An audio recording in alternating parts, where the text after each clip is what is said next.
Hello and welcome back to Kvikmyndapod, an Icelandic cinema podcast. I'm Rob Watts, and on this podcast, me and my good friend Ellie Cawthorne chat about Icelandic film. Thanks for joining us for the third leg of our journey, where we're actually staying put in Reykjavík.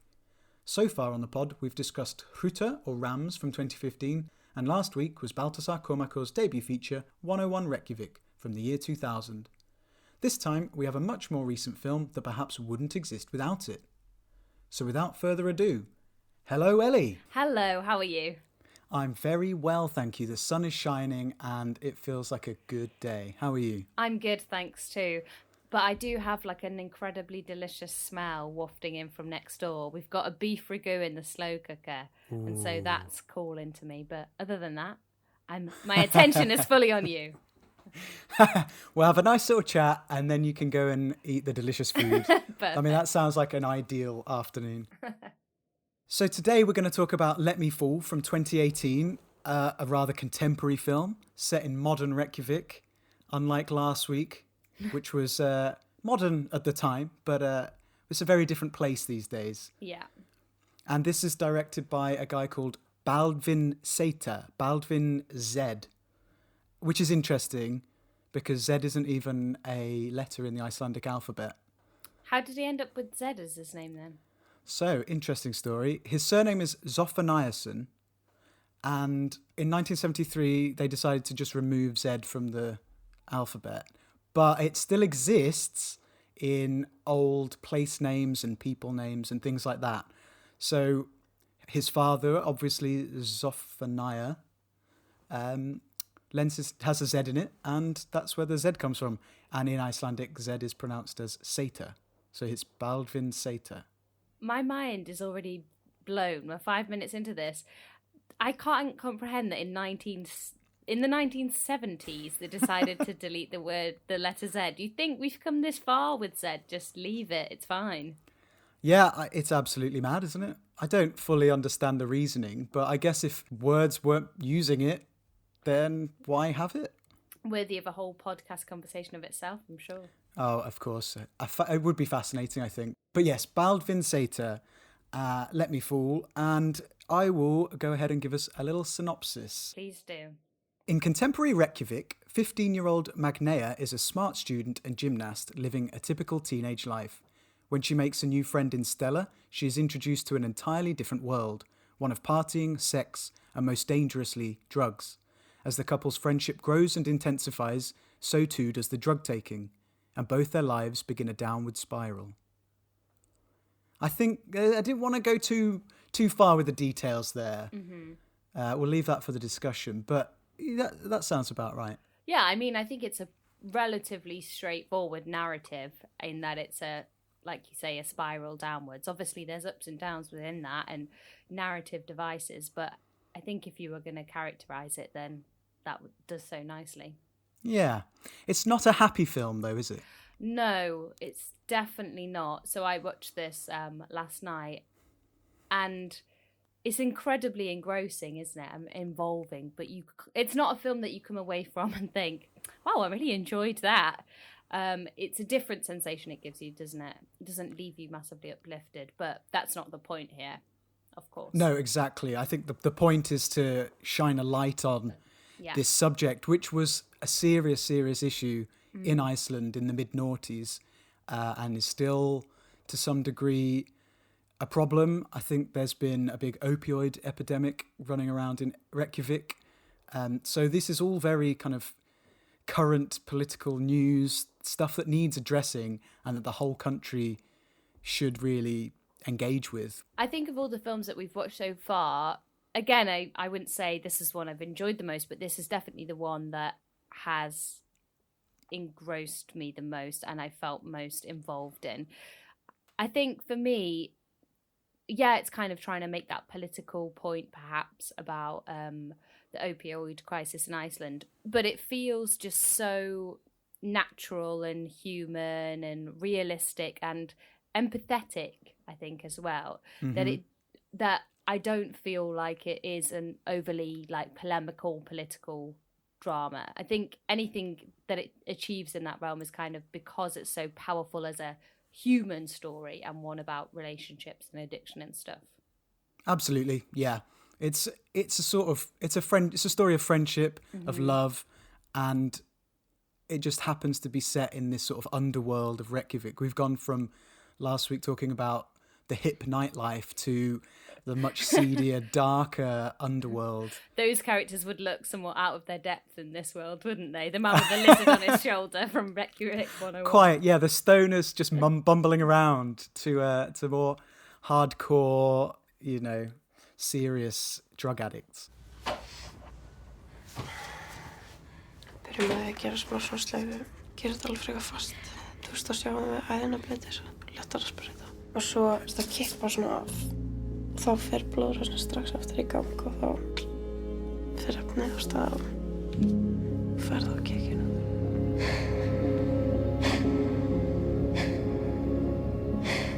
Þessu? Magna. Hvað segirðu? Ekki?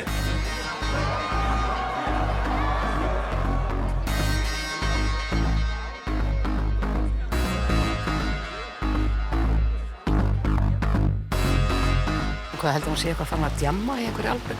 Vorum við ekki að djamma í týndu bekk?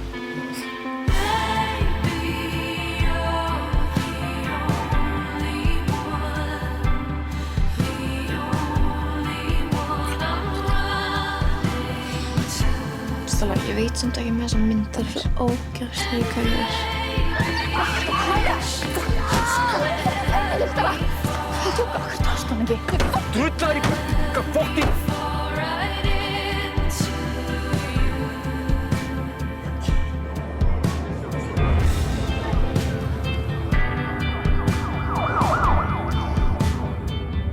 Þú hefur alveg getað minnst á þetta við okkur. Við sáum þetta bara í blaðinu eins og allir aðrir á landinu. Okay, sorry. So we focus on Magnea, and what do we make of Magnea at the beginning? She seems like a pretty normal girl, right? Yeah, and I have to say, I think the performances throughout are really impressive, and the kind of slow changes that we see in the characters are really believable. So I think when we first meet her, it's that classic thing of she almost doesn't give too much away, and I quite like that about her character, because as an addict she could have easily been, I'm off the rails, I'm totally a wild child, but we don't really get that from her. She's much more shy and kind of passive, and she's taken along with other people, really, isn't she? She's not massively a driving force herself at the beginning. No, she's obviously quite smart, and we even get told that, but she's fascinated by Stella and her kind of world and how different it is, and she sort of just, the camera lingers on her face, just letting us watch her think and sort of take in what's going on, and I think it's that interest first and foremost that sort of takes us with her into that world. Yeah, I think you're right there, that especially in the scenes where she's younger, she kind of is our eyes and ears, isn't she, into this new kind of social set and this dodgy underworld. But I do think that kind of shifts later on, and that later on you see her more as other people would see her when she's become an addict and stuff. But definitely at the start, she is kind of our perception of this world, and it can be kind of exciting and scary at the same time. Completely. In that sort of teenage, yeah, I'm sure you felt the same way in your teens. Like everything was exciting and exotic, and a bit dangerous. But we want to explore those avenues. Those early house party scenes gave me like, oh my god, real heart palpitations. The points where the older adults really, gate crash the parties, and everything starts to turn a bit. Ooh. Made me feel really uncomfortable, because I think it shoots straight back to everybody's been, maybe not everybody, but most people have been that teenager where you're on the edge of, this feels a bit like it's going down an avenue I don't want it to. Yeah, I would have been the Helga in this situation. I never held a house party, and I side with Magnea totally when she's holding a party in her own house.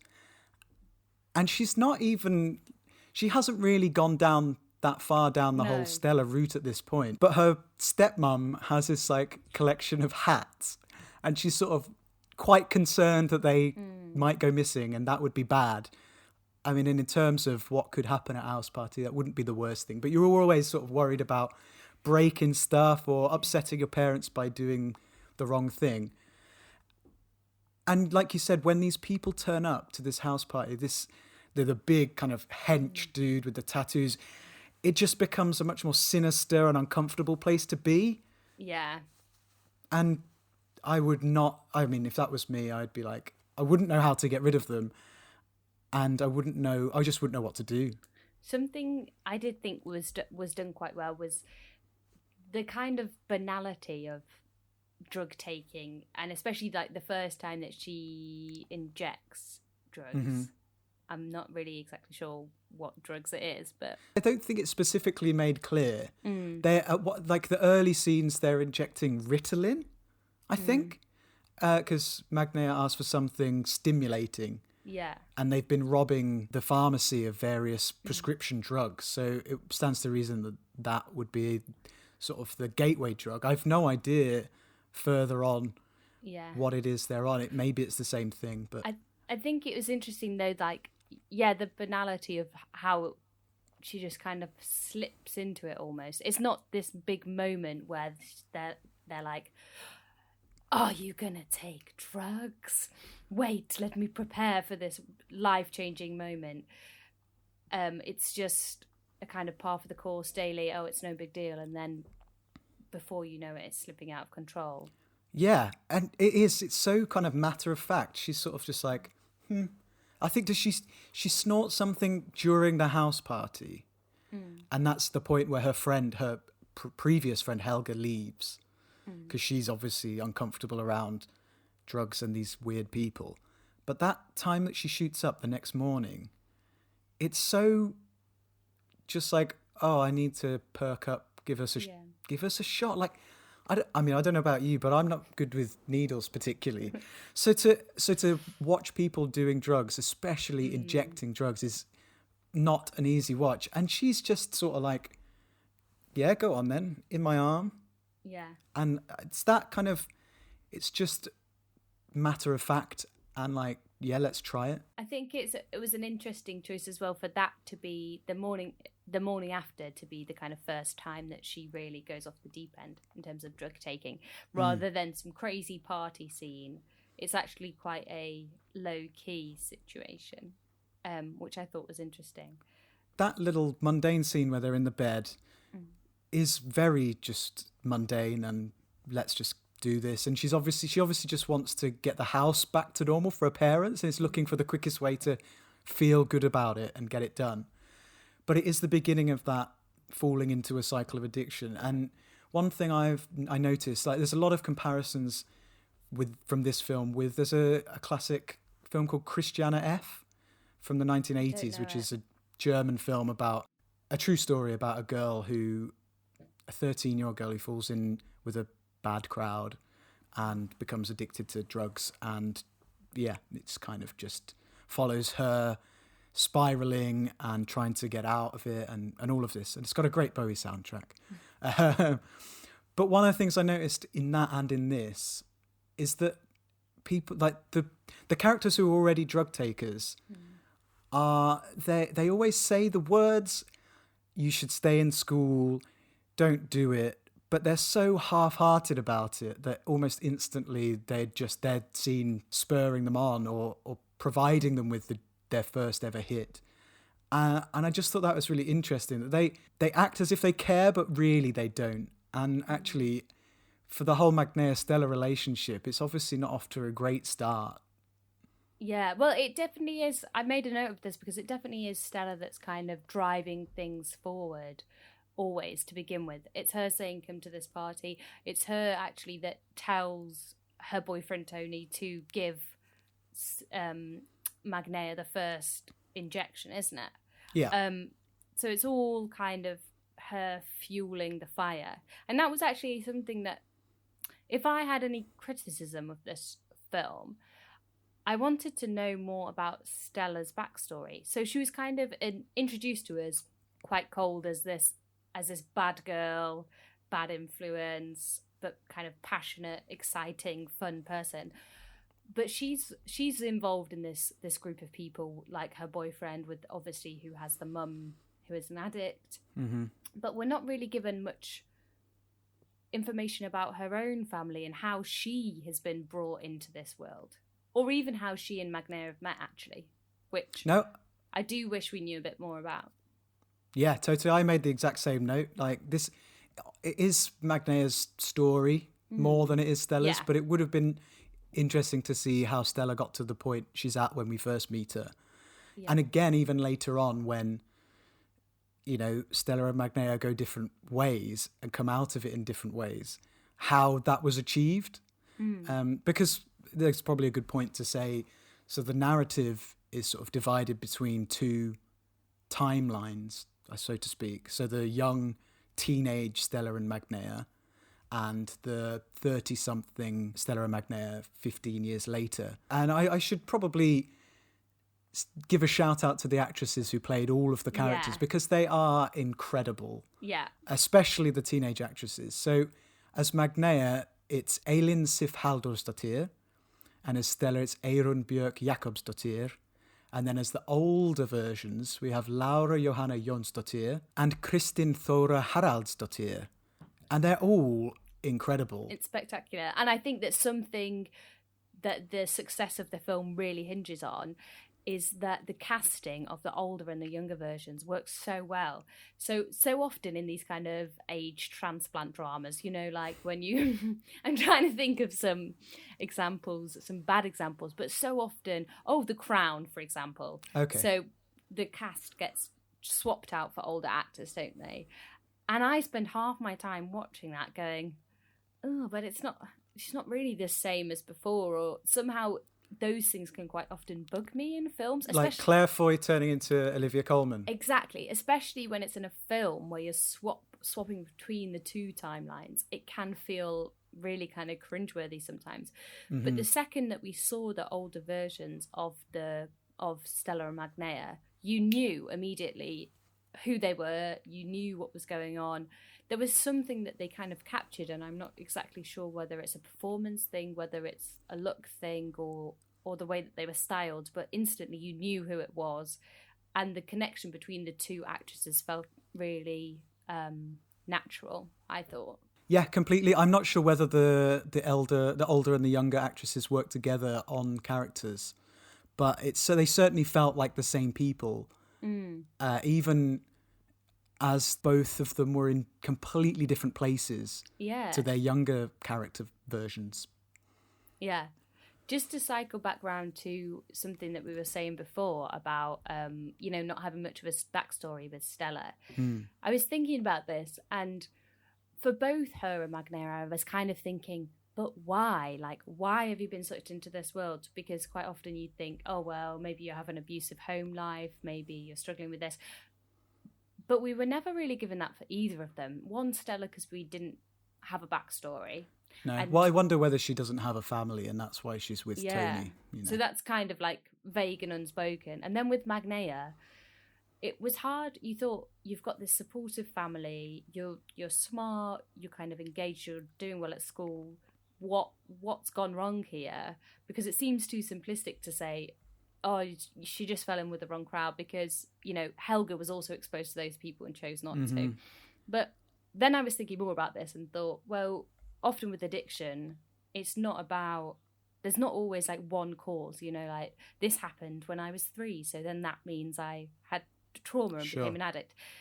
Quite often it is obviously that, but I quite liked that we weren't given that almost satisfaction or that neat tying up in a bow of, this is why these people are doing this. They're doing this because they're damaged from this, and that makes sense. I quite liked that it was open-ended and that there wasn't necessarily like a logic to why they became addicts. Yeah, I think that's probably true for a lot of people in real life, that, you have a go and then it goes from there.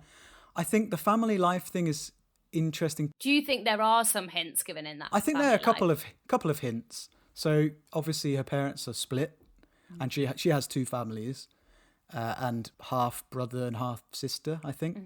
So that's something. I mean, they both seem fairly stable. Yeah. But also her dad is an alcoholic. And he talks to her about having gone to AA. And even in the when the family meet up to talk about how to deal with Magnea's situation, it gets brought up again by her mum. I just wonder whether there's any kind of predisposition, just inherent biologically to addiction. I don't know, maybe, but it's sort of one half excuse, I guess. Yeah. It was an interesting portrayal because it might have been easier, like narratively, to just be like, look what terrible monsters her parents were. Of course this happened to her. But it was so much more complex and murky to make them actually like very reasonable and very kind of understanding. It made me think of, I don't know if we went to see it together actually, that film Beautiful Boy with Timothée Chalamet and Steve Carell. Oh yeah, that wasn't us, but I know the film. that was with someone else then. But yeah, that kind of parent-child relationship. Obviously, that's almost a bit more hammy and melodramatic than this is. But that helplessness of the dad trying to kind of bring the son back from the brink, and trying to be more strict, trying to be more liberal, trying to impose rules, trying to not impose rules, and the actual helplessness of the parents in that situation kind of did remind me of that. Yeah, well, they have opposing views, don't they? They don't know how to deal with it, but mum and dad have their own ways that they think it should be dealt with. So that her father's like, she has to reach her own bottom. She has to find her bottom. And her mum's like, she should just go to rehab. But I think her dad is more like, she's a teenager. She'll realise that this isn't good and hit bottom and then come back to us and we can help her then. But she never, ever, ever finds her bottom. Like the title is Let Me Fall, and she's just falling for the entirety of the film. Yeah. I think maybe we should talk a bit about how the dual timeline plays out and the way that kind of structures the narrative, because I thought that was interesting in that because we were given her we saw her as older Magnea quite early on. You kind of knew the direction it was all headed in. And sometimes you could think, oh, well, spoils the drama a bit because we know where it's going. But for me, actually, it felt like it made it almost harder to watch and more affecting because you knew where it was all going. Yep. I think in many films, the timeline would just be chronological and you would see these ups and downs happen. But at every point, you'd be like, you'd be like, oh, great. So this could be the end. This could be where she goes to rehab and comes out and she's a new person and she gets on with her life. But like you say, because we see the state of her I think it's within like 10 minutes, we see that she's, as an adult, she's not doing well. It means that when we get those points, they're still hopeless. Yeah. There are two specific moments which we can go into, but when those happened, I was like, I really wish I didn't know that it was going to be bad, because I want to feel happy at this point that actually maybe this will be that point that things will change. So even the highs are like bittersweet because you know what's going to happen. I also thought it was like an interesting framing for the nature of addiction. Obviously, is quite often in cycles that you get these moments of hope and then you get relapse and then you get rehab and then you get relapse. And that doesn't really work as a narrative arc, does it? Like in a film, just like a cycle of up and down wouldn't make any sense. It's probably not put off a lot of filmmakers, Ellie. Yeah. But I felt like having the kind of the future timeline helped give it a bit more shape, that we kind of knew we were heading somewhere. Yeah, there's that fascination of, okay, so this is where the two characters are now. What will get them to that point? Let's find out. So that I appreciate that, and that was interesting. Not that the events that play out are in any way exciting and fun to watch. But also, if we're talking about passage of time, the use of, this sounds so trivial, but I do think is quite important, the use of the hairstyles changing. It's a very simple device. Very simple device, but works so effectively that you're like, oh God, we're at that point, are we? Which of Magnea's hairstyles did you prefer? The early hair, obviously. Just natural ginger. Fair. Yeah, and then we went through the kind of trashy blonde stage. Then we went through the blue, then the shaved head. When you're at the blue, you're like, oh, things are really going off the rails here. Yeah, because it's like blue could be cool, but well, I did have blue hair, as you remember. So I didn't want to mention anything. Watch what you say. But it's like she just looks dirty at that point. You know things aren't good. It is very sad. It's like it's like an outer sign of disintegration, isn't it? Which helps you kind of be like, oh, this is what's happening at the moment. Yeah, and the growth of the hair as well just means that you can be like, okay, so we must be 6 months, a year later, without them going today. I mean, they do at one point say happy birthday, etc. You're 17 now, but it does help without explicitly saying, and we're now 6 months later. Yeah, for sure. And things are worse.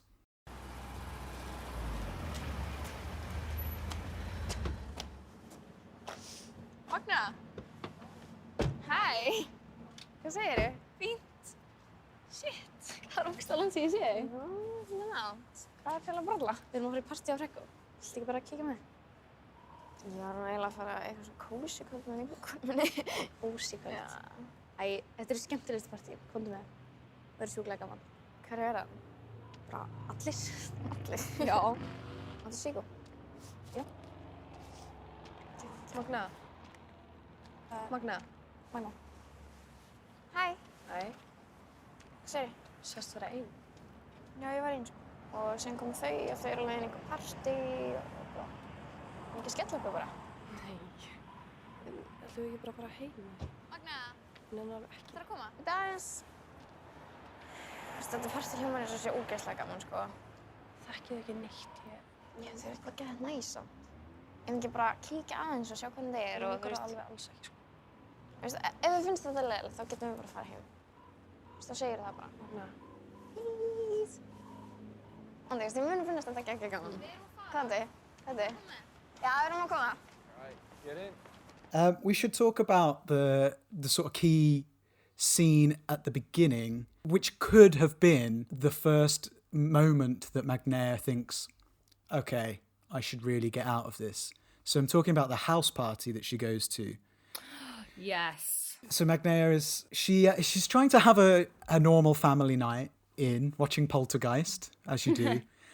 But obviously her parents are very tired and they fall asleep and she's just like, oh.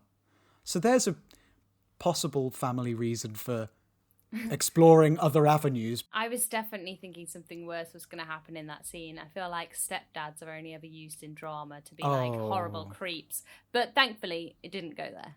No. It just went horrible in many other ways. So she decides to go and have a cozy night in with Helga, but that plan is abruptly stopped when she bumps into Celia and her boyfriend Hrego, who we met earlier on at the party and know that they're users too. But the prospect of a fun party, who's going to turn that down? This is that classic moment where you're like, come on, don't do it. You know this is going to end badly, when she's trying to persuade Helga to go to the party. But I think, again, it's like throughout this, she's not ever portrayed as like a bad person for making those decisions. She's just a person she's always making decisions, isn't she? Yeah. That have led to this. But you don't kind of hold that against her somehow. You're like, oh, just don't. But this is the one point where Stella actually isn't involved in any of the decision making. She doesn't know Stella's going to be at the party. Yeah. This is Magnea just being like, come on, a party will be fun. And then they get in the car and they do the classic teen, dreamy, let's stick our heads out the sunroof and drive down the road. And it's like, I've seen that image a million times. Also, after Hereditary, that kind of behaviour is never what you want. No, probably less likely to to end in, death. That in the hereditary way by sticking your head out a sunroof. But yeah, and then they drop a pill. So at this point, the drugs are Celia's problem, not Stella's. But obviously Stella is at the party with more of those scary looking, more adult drug takers. If there's a moral or a lesson I've learned from this going to Iceland, never trust a man with a bald head, a mustache and loads of animal-based tattoos, because throughout the film they are very much not to be trusted. Completely, yes. It's a given, isn't it? Tattoos. I wouldn't know. That's not very fair to tattoos, is it? But they end up at this party, and actually, they look to be having quite a fun time. Helga's enjoying herself, and that doesn't appear to be drug-based. And it's kind of shot... It's not shot in a kind of sexy way to make how fun drugs are look cool. But it does look fun, and it reminded me a bit of Skins. Yes, for sure. The classic British coming-of-age teen drama, which growing up I can still remember how I felt watching that series, thinking, God, my life is just not that exotic. It's not that much kind of exciting and fun. But that's sort of how I felt watching this house party until it kind of descends into where you think it probably will go the next morning. And for me, one of the most powerful scenes is that moment where Hrego wakes up.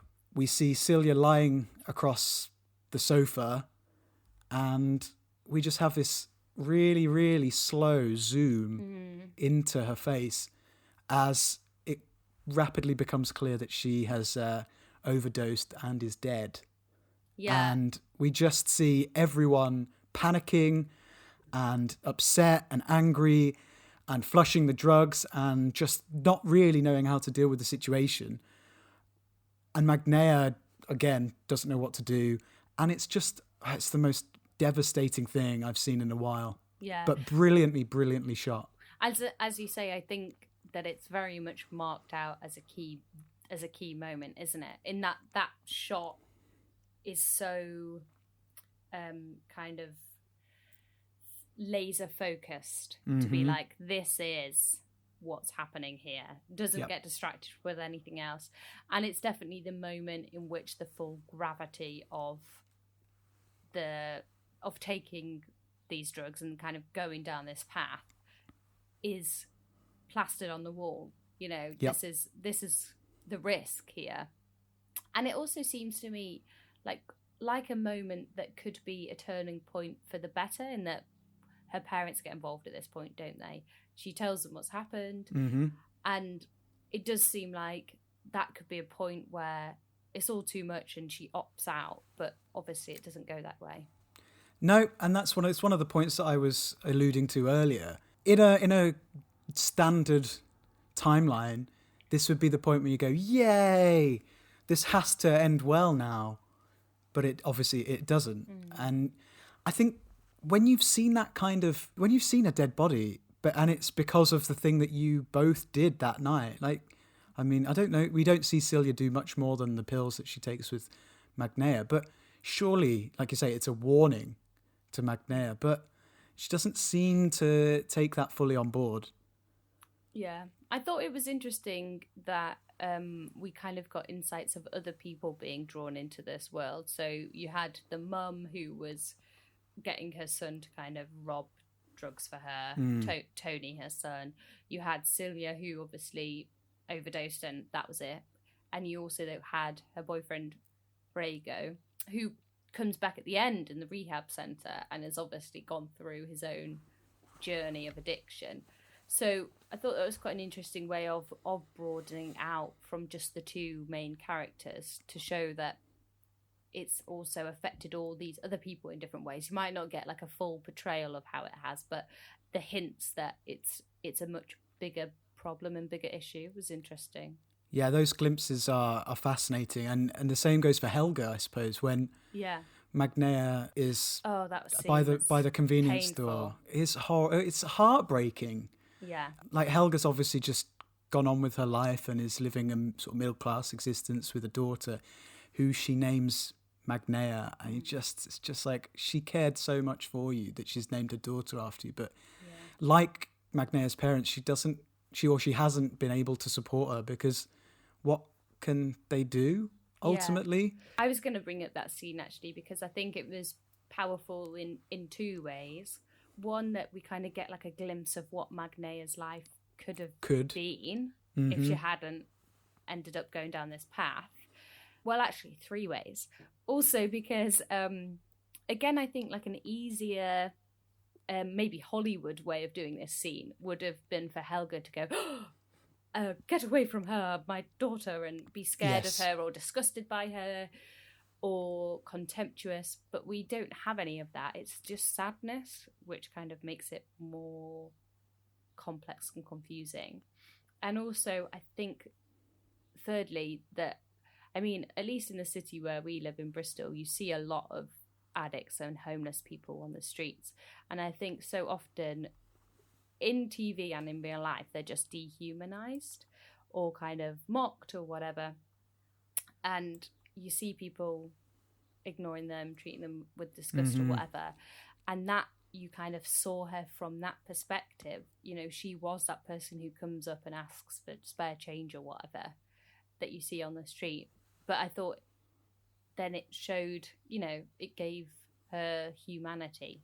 And it makes you think about all those people that you do see have a backstory and have a family and have hopes and dreams and everything that maybe that society is not really interested in a lot of the time, because they're just seen as just addicts, junkies and homeless. And that's, you're written off. She's almost like a social leper, isn't she? Like, nobody wants to be associated with her in that later life. Her family and her friend, I think that by that point they've tried so much. It's only so much you can do without sort of abandoning your own life, because we hear it specifically from her parents right at the end. It's like, there is nothing more we can do. Yeah. You know, it's just, if this keeps happening, and it is going to keep happening. Exhausting. Yeah, we just can't deal with it. And Helga has obviously, I feel like Helga clearly still cares, but she doesn't know what to do. She can't do anything. And so she humours her, but ultimately has to walk away and just leave her to it. Yeah. She's got to live her own life, as everyone keeps saying. I think when we saw Magnea, like as the older Magnea in the second timeline, I know you say, oh, she hadn't hit rock bottom yet, but then it makes you think, is there a point of no return in which you've gone so far down one track that you really can't claw it back any further? Because obviously Stella has got out while she was still pretty young, 17, 18. But when we see Magnea, like her whole body has been ravaged, basically, hasn't it, by years of the drug use and stuff.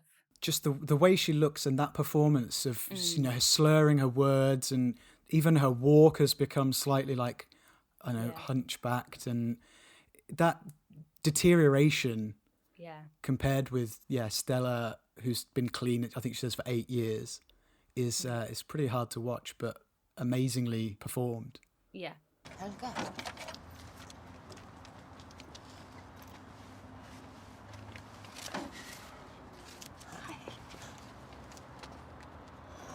Já, þetta dóttir mín. Hæ. Hæ, Þetta gömul vinkona. Já, ég gömul vinkona mömmu er. Hvað heitir þú? Magnea.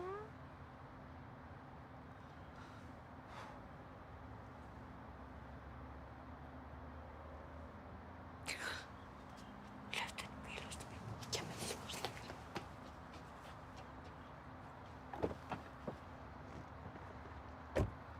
Er hún gömul eða hvað er hún? 8 ára.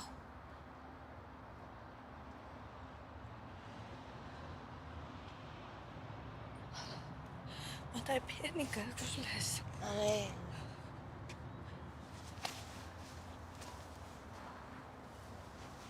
Má ég knúsa þig?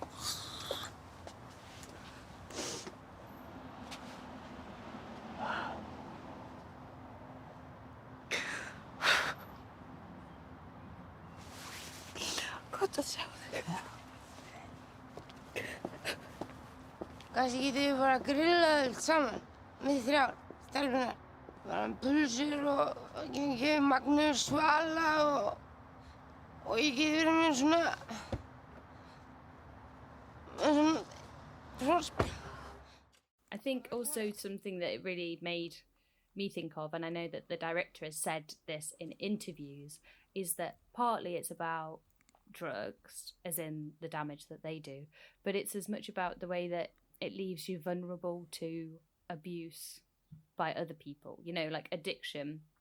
And I think that it is also quite specifically gendered in this case. It's not a coincidence that they're both young girls that we're watching here, because I think their story is like inherently gendered, how they end up, you know, having to do sex work and being abused and being taken advantage of. There's something like uniquely horrifying and depressing about that as well. Yeah, a lot of that would, I guess, wouldn't necessarily happen if they were male. It would play out differently. Not saying it would be worse or better, but you know, there would be a different dynamic at play, wouldn't there? Yeah, and yeah. So in the future, we do see Magnea doing sex work, and she has Gisli, who is one of the most disgusting. Scumbag. Yeah, he's a horrible, horrible man who she meets in rehab. So she's doing that, but also we see earlier in another absolutely horrific moment when Stella abandons her when they've got no money, and she abandons her at a guy called Dodi's house in return for some drugs, and Magnea's like left to be abused, and it's not just the drugs at this point that will ultimately lead her to where she is. It's like it's the mental state of having been through all that trauma as well. Exactly. And I thought that the way it dealt with those kind of absolutely horrifying scenes was quite, I don't know if classy is the right word, but that a lot of it was by inference. Yes. So I felt like it never felt exploitative of the actresses, for example. And inference was all we needed and was horrifying enough. And also you mentioned there the point where she's kind of living with this Gisli guy who is a sociopath. And that, I think, is a good kind of demonstration of how low she's fallen. Not just that obviously she's in that relationship, or I don't know if you would call it that situation, but he throws her out and she's clawing at the door to try and get back in, and for him to kind of look after her again, if that's again look after being not he's the right all word. she's got at that point. But you think if you'd rather be with someone that horrendous because they can get you access to drugs than to be on your own, that's really about as terrible as it gets. Yeah, it makes you wonder how she's still going, which is interesting come the end. Yes, actually.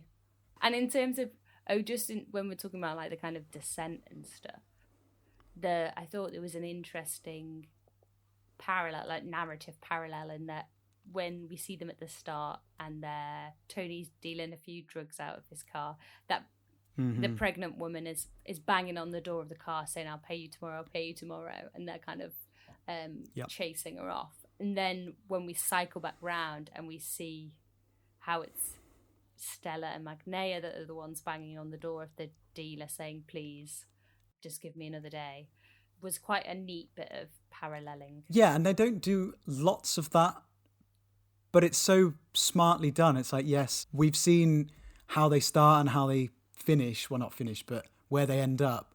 And you see that girl in the back of the car the second time in Magnea's situation. You just wonder whether this whole cycle will ever end. Which is again back to the same thing of like, it's not just them affected, it's a broader issue, that it's like more people are coming down this chain. They're just further along in a chain of events than other young girls or whatever. it's not good. The whole Stella-Magnea relationship is... It's a hard one to decipher because Magnea obviously falls for Stella, and at one point she tells her she loves her. But it's all built on this using of Magnea. Firstly, to scam pervert paedophile dads to get money, and then again, it just seems always just to be to get money or to get drugs. I'm never 100% sure whether Stella really actually cares for her. See, I read it as that she did care for her. Maybe even loved her. They definitely had this bond, but no bond is as strong as the bond of addiction. Yeah, like that. They did that. What they had did seem to me to be genuine. It's just that it couldn't overcome the bigger problem. But Stella overcomes the addiction and then still doesn't do anything to support or help Magnea. But I think that's a difficult question, isn't it? Because if you're recovered from something like that, can you get back involved with the people that was such an integral part of your life with? Or do you just have to close the door and walk away? Fine, but she does end up back in that world through her job. Like, she's working at the women's centre. Yes, that's true. Oh, you're beating all my points, Humphrey, with more impressive ones. But I somehow... Did you feel then that you did blame Stella? You know, at the end, Magnea says, you're to blame. You're the one that fucked up my life. I was like, maybe true, but I'm not sure that I would hold it against Stella almost, because I think she was a different person, or she wasn't kind of in control of her own actions then. Yes, I think she's certainly part of the blame. You can't take her. If you took her out, this whole thing would never have happened. Right? No, okay, that's probably not true. That's not definitely true anyway. If you took her away, Magnea wouldn't have met her, and then at that point come into contact with the drugs and that whole world. But like you say, I do get that Stella is also in a story of her own, and for whatever reason may have, be there because of her own factors. But I think it's definitely more Stella's fault than it is Magnea's dad's, which is what Stella tries to say at the end. Yeah, that's a bit of a far-fetched claim, isn't it? Because I watched it for the second time today. Not the second time today. I watched it. I had my second viewing of the film today. And the first time I watched it, I wasn't particularly clear what Stella's argument was with Magnea's dad at the end of the film. Yeah, it's for a film that takes a long time to kind of draw scenes out. That kind of narrative meat is brushed over quite quickly. Yeah, I think what's happening as the film goes on, the scenes become shorter and shorter and shorter, and the time between flashing back and forward becomes shorter as well. I don't know quite what that means, but it's certainly a thing that happens towards the end. And in that scene, Stella's sort of trying to blame Magnea's dad, who is played by Thorstein Backman, who is a legendary Icelandic actor, by the way. He's in everything, and he's amazing. But she tries to blame him for going to that Dodi's house and whatever they do there, collect the hoodie and take the drugs. And I have to say, just while we're on that point, that was actually the one part of the whole drama that to me didn't ring true. That seemed a bit overblown and seemed quite out of character with what the parents, the dad was like, I'm chill, we need to just let it all play out how it's going to play out, we'll support her, we're not going to go too far. And then this kind of crazy, like, hire some henchmen, go to the actual drug dealer's house and threaten him, to me seemed like a weird, it seemed out of place to me. I totally get that, and it's hard to disagree, but I wonder whether it was just there to show to what degree the parents had finally kind of snapped and were like, we need to kind of nip this thing in the bud now. And if we go there, and I don't quite know what their plan of action was, but if they get rid of that whole scene and the drugs and the people involved, then maybe that will help Magnea move forwards and past it. and show to her that they tried. To me, it seemed more like a kind of vengeance moment in that they just wanted to go and fuck it up in anger. If it was a real vengeance moment, there's a lot worse they could have done than just barge their way in and tell him, don't do it, or whatever it is they do. God, you'd be really good at threatening. Well, I'd be about as effective as a pair of Icelandic parents. It just feels very ineffective, but I'm not sure that they were necessarily there just to stop him. I think maybe it was just more of a symbol for Magnea, for them to be like, look, we understand what's happened. We're trying to help. Maybe if we show you that, you'll respond to it. Because Magnea's not responded to any of the help that's been offered in the past. Even if we think about the scene where her father and her are sat there on, just as obviously a couple of weeks after her birthday, and she's been missing for ages. And he gives her the phone and tells her, I just need one text a day. I can't imagine not knowing where my child was for weeks on end, especially knowing what kind of people that she's hanging with and the drugs that she's taking and all of this. And he's really reaching out to her. It's like he's bought her a phone. He's saying, we just need to hear that you're okay every day. And she's not even responding to that. She just goes straight back to Stella, kicks him in the nuts, and carries on in that cycle again. Þú getur bara að fara heim, ég ætla bara að fara á eftir henni. Nei, pabbi, ég heyri þér. Ég er með símann, ég skal heyri þér, ok? Bye. Hvað ertu að gera? Magna! Ekki gera þetta, kottu með mér heim. Hvað ertu að gera? Kottu. Þetta fókið draga mig, hvað er þetta? Tölum bara þetta heim.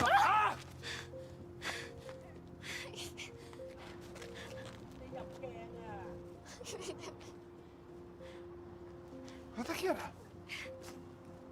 Þú voru bara að treysta mig, pabbi, ok? Ég geri það, kottu. Hanskan minn, þú skal fara að fara heim, ha? Pabbi, eitt þessum þessu dag, ég lofa. Ekki fara, Magna.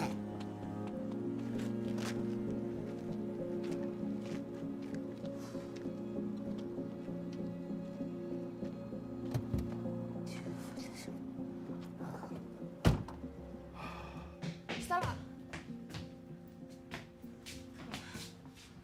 Veistu hvað kom eiginlega fyrir? Ekkert. Hún var farað að fixa þetta fyrir mig. En hún í lagi með það? Já, svoleiðis. Hættu, farðu.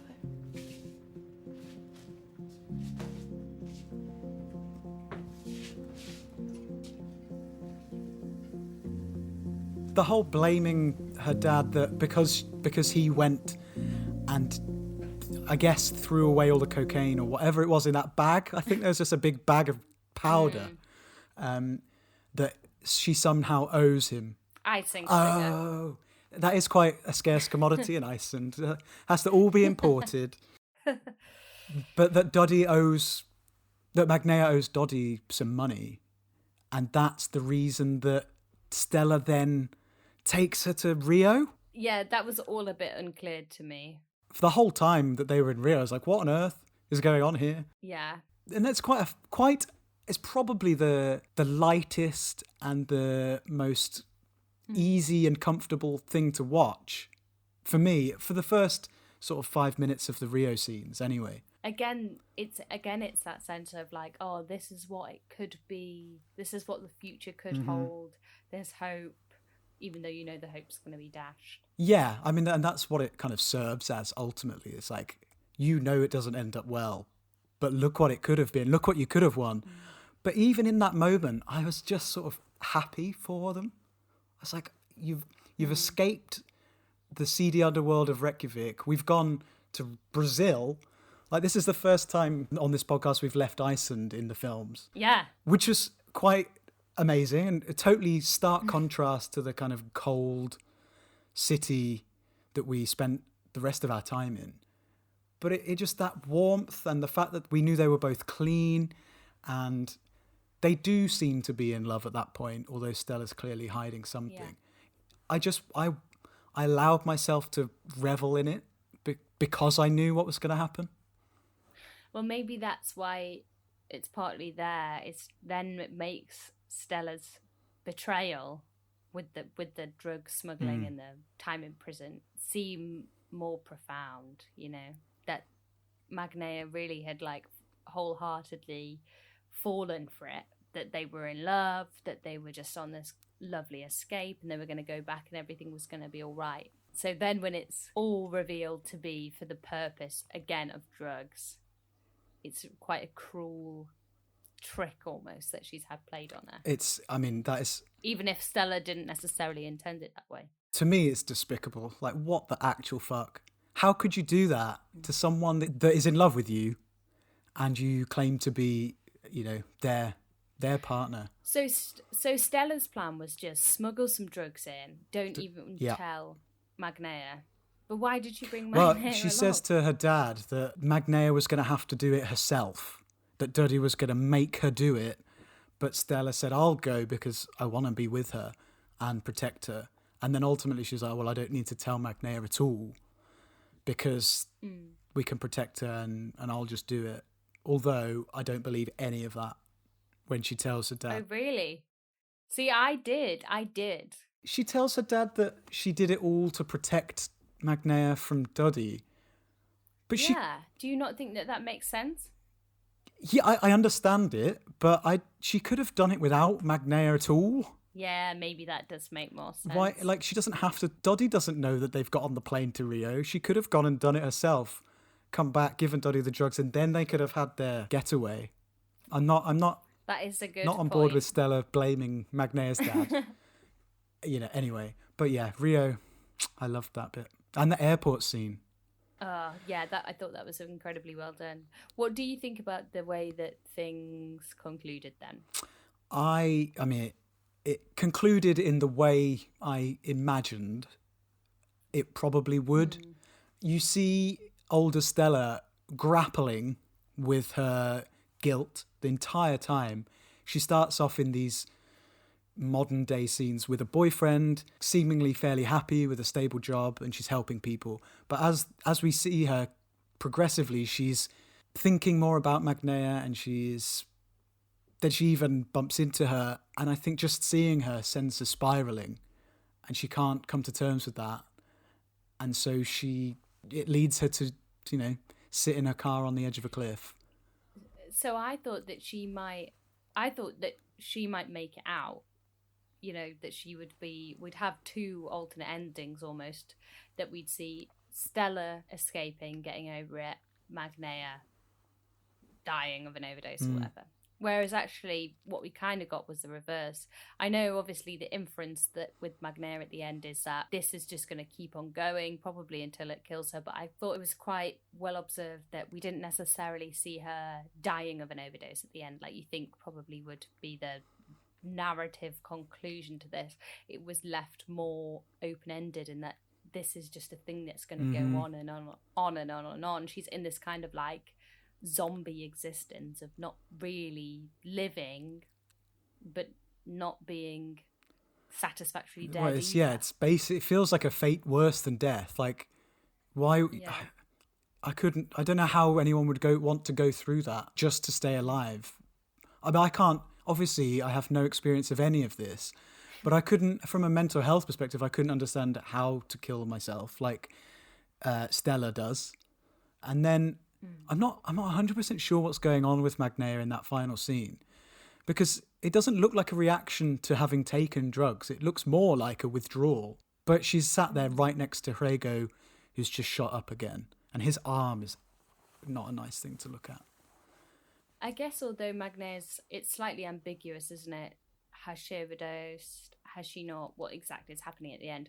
But what's not ambiguous is that you know where it's going to end up eventually, whether it's now, whether it's a year, whether it's 5 years. Yeah. That it's going to end in more pain and then death. Like, there's no ambiguity that, oh, you know, after this last time, maybe she will get clean and she'll go to rehab. I think that's very strongly off the cards. Yes. Maybe it's just me wanting to be positive, but because we don't see her die, there's always that wriggle room that maybe she could. But, you know, I'm not that positive, really. It is very much, on the cards that this is just going to go and go and go and then she'll rumble on. be gone, because she doesn't even have the support of her family anymore. Yeah, I did think that was interesting, actually, that at the end we saw her parents kind of flip their positions, in that her mum is saying, "Oh, I need to go back in the room and help her," and her dad is like, "No, that's it. That is, the line has been drawn. We can't do anything else. Yeah. We have to be tough." Well, yeah, he's had enough. He was the one trying for 15 years, and that's it. It's done. He can't do it anymore. It's very bleak. But suitably so, I think. If at the end we'd had, "Oh, and actually they were both fine," then it wouldn't have really felt genuine. Or No, and it wouldn't have conveyed the message that the director wanted to put out there, which is that it's not a good thing to be involved with and will most likely ruin your life. You wouldn't want to address an issue as big as this in a country as small as that and be like, "Oh, you could just have a bit of time as a druggie and get out of it okay." Like, that's definitely not a message anyone really should be giving to the world.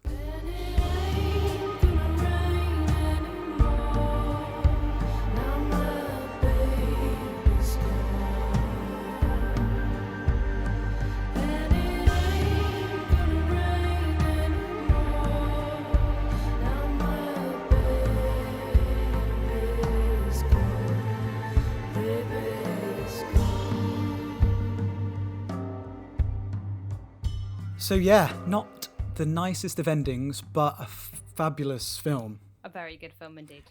And it's interesting because this was the highest grossing film in Iceland of 2018. This is the one everyone went to see.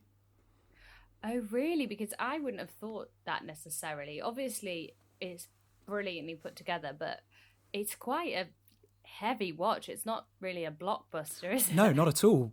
But I think it must be that, and I'm speaking as not someone from Iceland, but I think it must be to do with it being a contemporary story. It's set right there where they all live. And it is a really good film. Yeah. It looks amazing, like with it's kind of dreamy, and it kind of captures that spirit of teenage excitement, and then ultimately bleak drug addiction. Like the two styles within the film fit quite nicely, and the soundtrack as well. Oh, I thought it was brilliant. In for exactly the same reason as you just said, that it captured the highs, but quite authentically, and it captured the lows as well. Yeah. When we needed to be hyped up, I felt hyped up by the soundtrack, and when we needed to have some kind of desolate despair, I think it gave us that too. Definitely, and it's not doing the thing that people always accuse John Williams of like saying, "And now you must feel this, and now you must feel this." It just complements the scene, and whether that's the Ólafur Arnalds kind of piano score, which comes in really early, like the moments when they're on the bed, the soundtrack is really quite sad and melancholic. Like it's basically just saying forewarning you of what's going to come. Because it's not saying exciting, they're doing drugs. It's saying, no, tinkle, tinkle, this is going to be bad. But then she goes to the parties, and a lot of the soundtrack is Icelandic musicians. And my favourite track, actually, is the one when they go to the second house party, which is the darker one where things start taking a turn. And they're playing Hatari, the Icelandic Eurovision entry from a couple of years ago. Like it's proper like heavy, scary stuff. And it's like, yep, this is, it would be fun, but it's just got that dark edge that makes me think this isn't going to work. Sure. I love all the music in it, actually. Yeah, I agree. A lot more effective than the bleep, bleep, bleep, bleep of 101 Reykjavík. Quite. And that brings me nicely on to a quote that I liked, having read from Baldvin, where he says, I'm going to read the whole thing. He says, "We are not just farming cows and sheep. We also have to deal with this. I am from the countryside, but I am fascinated by Reykjavík and contemporary stories. We have a lot of directors doing the farming stories, as we've seen, and we will continue to see probably. I think I will never go there. There are many sides of Iceland. 101 Reykjavík was the film to give me the hope of making contemporary stories. It was a game changer for me. Which is so interesting to me, because 101 Reykjavík seems like the most flippant flibbity-gibbet compared to this. But the fact that it could inspire films like this is to its credit, I will accept. Yes, I don't think we would have had this without 101 Reykjavík. I think it has to be that the entrance to modern Iceland couldn't be this film. Yeah, yeah. You had to have that kind of mid-stage of slacker weed smoking, whatever we choose to call... The gateway drug. Quite, yeah. Before we go, I had one more thing I wanted to say. And you were asking why in 101 Reykjavík they were living in a barn. I forgot about that, yeah. Why were they living in a barn? I did a little bit of research about the ironclad houses in Reykjavik. Ooh. And so basically the downtown area is built up of was mostly these corrugated metal sheets on the outside of the houses because, and this is where we go a bit more history again. So Icelanders lived in turf houses until the late 19th century, right? What? Yeah. Because Okay. I think I said in the introduction, it's a relatively new country in terms of modernization, but it's been around for thousands of years. But only in the late 19th century did they start getting materials to build houses properly. And there's a period of about 40 years from about 1888 to the 1920s where corrugated metal was imported from Britain. And they started building these structures to protect them from the wind and the rain. Because, to quote this article that I read, the rain falls horizontally, so it would even make it into the entrance of these turf houses, which would not be nice places to live because you're basically living in a dirt heap. Yeah, be cold, become damp, and all of this. It would not be a nice place to live. So for 40 years, they were building houses out of corrugated metal iron around a timber frame to protect them from the elements. And that was the start of modernisation of housing. Well, when you said you had an update on last week, corrugated metal housing wasn't what I expected. But I was glad to hear that little historical tidbit. Yeah, I just think it's fun, isn't it? It's nice to be informed of these things. So yeah, there we go. Let me fall. So what's next week? Is it something a bit more cheery, or are we staying on the dark vibe? Well, we discussed in the introduction that there's a lot of dark stuff coming out of Iceland in its film. Okay, yeah. So next week we're going to look at another Cormacour film, actually, Jar City, the one I mentioned. Oh, yeah. And this is an adaptation of an Arnaldur Indriðason book. So it's a crime thriller starring yet another of Iceland's leading actors. Will there be any lizards in it? Doubtful. I look forward to it.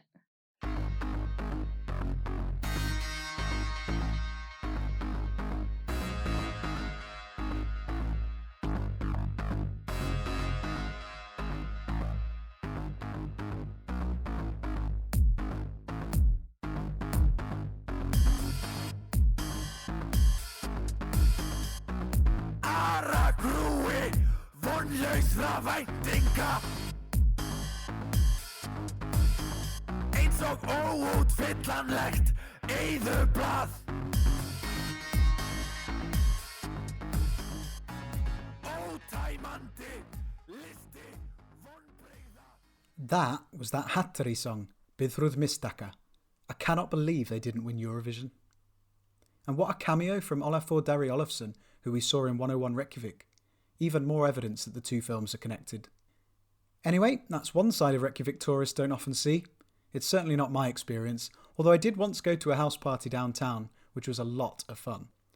Let us know what you thought of Let Me Fall by getting in touch on Twitter, where we're at KvikmyndaPod, that's KVIKMYNDAPOD, and help us spread the word and get seen by more people by leaving us a lovely review on Apple Podcasts. Next week, we begin to embrace the stereotypical view of Iceland and its Nordic sister countries with Jar City from 2006, a Nordic noir based on a crime novel by one of Iceland's best-selling authors. Oh, and this is a Cormac joint too. I told you he'd be back. It can be found in the UK on DVD. Shout out again to Bristol's 20th Century Flicks, which is how I rewatched it. And if you're in America, it's on Amazon Prime. See you then. Tack och bless. Thanks and goodbye.